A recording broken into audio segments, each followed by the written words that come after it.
Why do we treat self-care as a luxury? As this grand experience that we give ourselves only after we feel like we have done everything to deserve it. Once we've hit our limit and we're completely exhausted.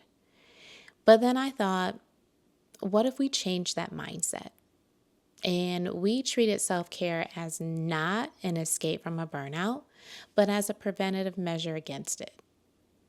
Welcome back to Morning Coffee Talk. Last week, we chatted about resets and how they never last, and that never ending cycle of burnout, resetting, overcommitting, and burning out again.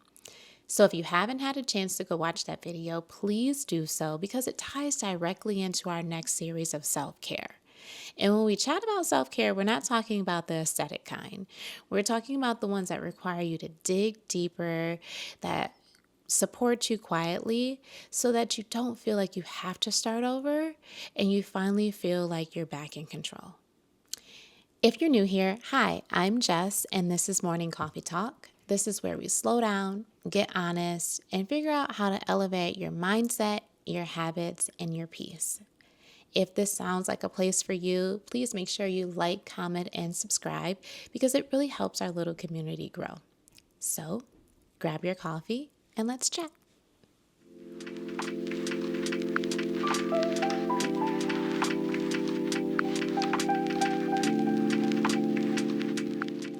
I think it's easy for us to think of self-care as something we do occasionally. We tend to put our to-do list first and neglect our own well-being, which allows another burnout to occur. So, what we need to do is start thinking of self-care as part of our daily routine. Just taking those few moments each day to recharge can help with your mental and emotional health, and it can also give you that boost of energy that you need to complete your daily task. So, let's think of it as a way to help us make it through the week without falling apart. I've come to realize that self care has layers. And that first layer is the comfort layer that everyone knows. It's the ones with the bubble baths and the cozy routines and the massages. This layer is essential because it helps you when life is just feeling a little too heavy. But the problem is that that's where we stop. We stop at that layer because it's the easiest to achieve and it helps us just feel better. But the results aren't long term.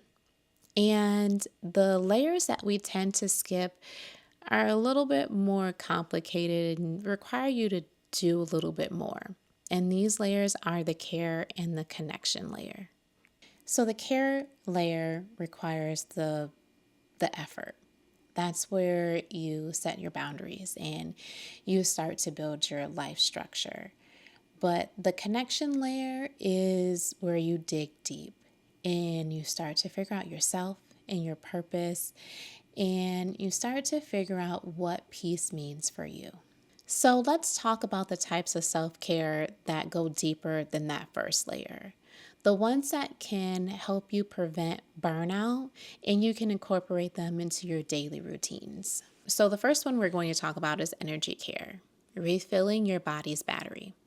And it seems so simple, right? But to be honest, most of us are walking around completely exhausted, completely drained, and we think that that's okay. We live tired, push through it, and we promise ourselves that we will rest later. But does the rest really ever come? Energy care is about tending to the body that's been carrying you through it. It's not about changing how it looks, but waking it back up. And sometimes that's physical, dancing, walking, doing any type of movement, stretching.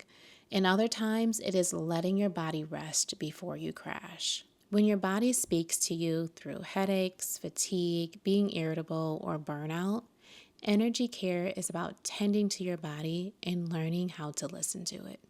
So the second one is emotional care and allowing yourself to feel. And emotional care, that one can feel tough because it's uncomfortable at first. We tend to avoid, distract, and tell ourselves that we're fine because we feel like it is inconvenient to slow down. And emotional care doesn't always feel good. It can feel tough, but you also feel a sense of release. So for me, emotional care looks like journaling.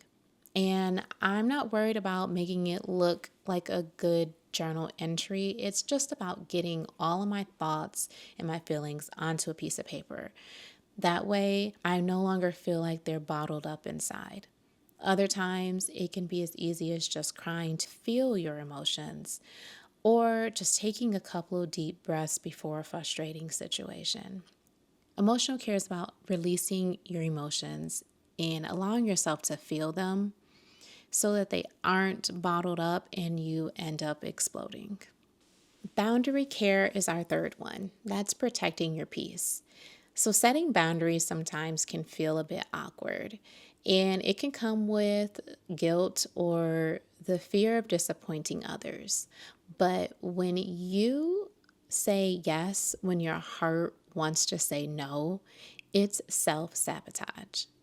So, setting boundaries can be as easy as just shutting off your phone or waiting to respond to that message until you feel absolutely ready.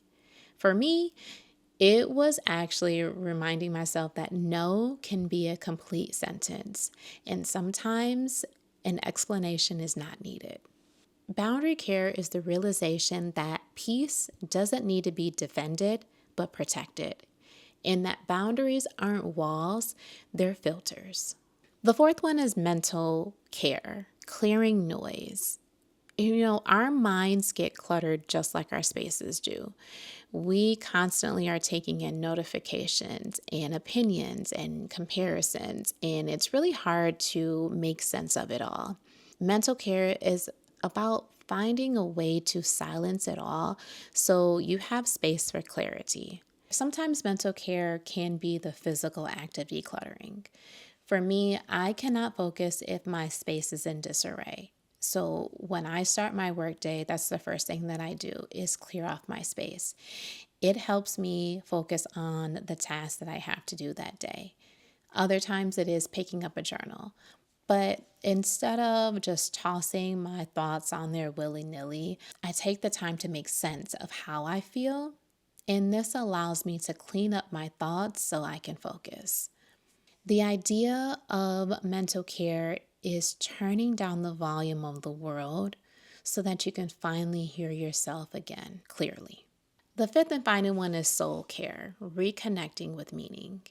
And this is the kind of self care that you're not going to find on a schedule. It's not something that you jot into a planner that says, this is when I'm going to do it. It is the one that helps you remember what makes you feel alive. For me, this was strengthening my relationship with the Lord. It was reclaiming my faith. And for others, it can just be as simple as taking those slow mornings where you're just allowing yourself to think and be in the moment. It is when you read or listen to something that changes your perspective. It's praying, it's meditating, it's reconnecting with your family or nature. It's anything that brings you peace, joy, and purpose. That is soul care. Soul care can be found in the moments that make you feel most like yourself. So, when I talk about the self care that you actually need, I'm talking about these self care habits that support you from the inside out. This is the kind of care that not only makes you feel better, but also helps you take better care of yourself in the long run. So, if you've been trying to pour from an empty cup lately, this is your reminder. Taking care of yourself is not selfish. It is what allows you to keep showing up each and every day. But I do know that we often feel guilty for prioritizing ourselves. So, next week, as part of our self care series, we're going to talk about how to rest without feeling guilty and how to slow down without feeling like you're falling behind. Because Once you actually find the type of care that you need, the next step is actually allowing yourself to receive it. So make sure you join me next week, Sunday, same time, same coffee.